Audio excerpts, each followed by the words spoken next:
এক ঝাঁক ফুটবল প্রেমীদের তত্ত্বাবধানে ঢাকা যুব ক্রীড়া সংস্থার আয়োজনে ইটালি রোমে অনুষ্ঠিত হলো ফুটবল টুর্নামেন্টের ফাইনাল খেলা।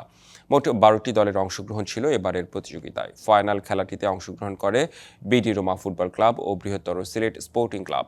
দুই পক্ষের তুমুল লড়াইয়ে শেষ পর্যন্ত 3 গোলে বৃহত্তর সিলেটকে পরাজিত করে বিডি রোমা চ্যাম্পিয়ন হয়।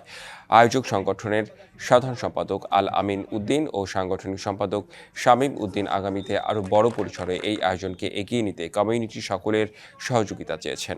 আয়োজনের প্রধান অতিথি ছিলেন দূতাবাসের প্রথম সচিব তারিকুর রহমান পাশা।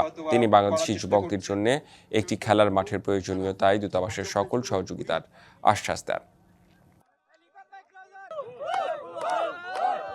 আপনারা একটা মাঠ হয়তো করার চেষ্টা করছেন এবং এই বিষয়ে আমি যেটা বলবো যে দূতাবাস আপনাদেরকে আমাদের যে সামর্থ্য অনুযায়ী ইনশাল্লাহ আমরা সাহায্য করব।